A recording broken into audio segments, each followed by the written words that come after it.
So, Tom, you're the owner of this Sunseeker Superhawk 50. Tell us a little bit about why you bought the boat and what you've done to it. Okay, so I've owned a succession of different boats, open and flybridge, and used them as cruising boats and as day boats. And in recent times, with my family growing up and so on, we've sort of veered more towards the day boat usage. And what I wanted was a fast boat, but that it was also capable of sunbathing and lunch and all these sort of Mediterranean lifestyle stuff that we all love to do. So did you look at new boats first? I have looked at some new boats. I mean, I tend to buy second-hand boats for the obvious reasons, but I did look at new boats, and certainly newer boats. This model, the Sunseeker Superhawk 50, has always been a favourite. I love the way it looks. It's long and thin, and you know, it's got a big cockpit, room for 6 to 8 people to have lunch, sunbathing on the bow, sunbathing on the aft section. So you know, that already ticks a lot of boxes. So tell us some of the things that you've done then to make this the boat you always wanted. So starting from, probably start from the back and work forward. Yeah, how long have you got? Start from the back and work forward. She had a big heavy generator in the bathing platform and a big heavy stainless passerelle, so they were impeding performance. There was a lot of weight in the wrong place, so they came off. Took all 3 engines out, sent them to Golden Arrow Marine for a full overhaul, all ancillary parts removed and sent for refurbishment. A turbo, oil cooler, water cooler, starter motor, alternator, etc.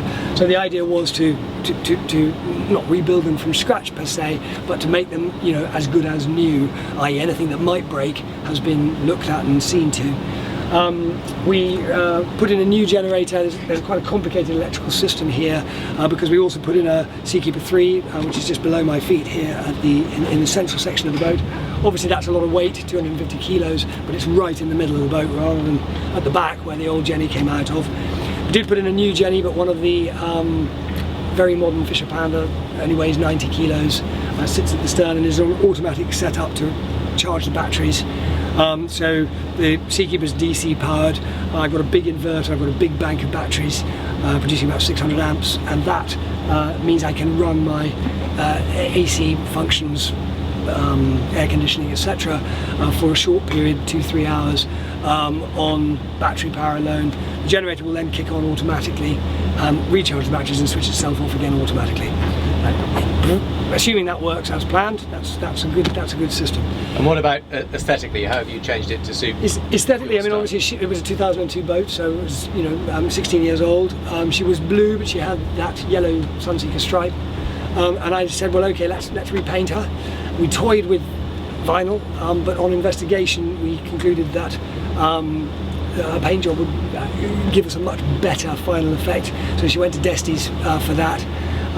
They spent an enormous amount of time preparing her, which I think is really the key, and painted her this Princess Blue. It's a darker blue than the flag blue that Sunseeker use, and that was over the hull, but also on the sort of shoulders of the boat to try to make a more contemporary sort of curved look.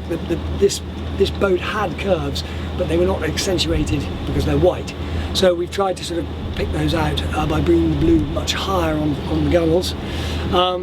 In the cockpit we wrapped the dashboard rather than paint it. It was a rather complicated process of having to remove the windscreen to paint her, so we went for the vinyl, and that's worked very well and we're very happy with that.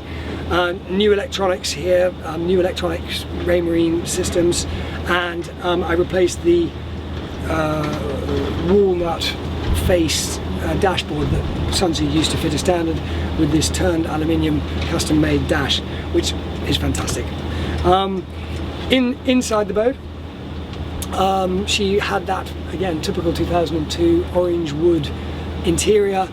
We left the leather seating as was, the cream leather banquette on each side. We left as was, but vinyled the orange wood in a very effective sort of modern oak vinyl, picked out in a darker colour for the door surrounds and so on. And then I used a textured vinyl on the walls. It was all a bit sort of interior designy in there, but the idea was to try to bring that look into a much more contemporary version.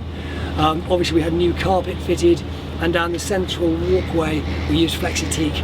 Obviously I use this boat as a day boat, people have wet feet. It's a good idea to have that walkway where the carpet won't take a battering. And how happy are you with the end result? Do you feel so far so good. I'm delighted. I mean, you know, grossly over budget, as these things always are, but you know, with a fantastic boat to show for it.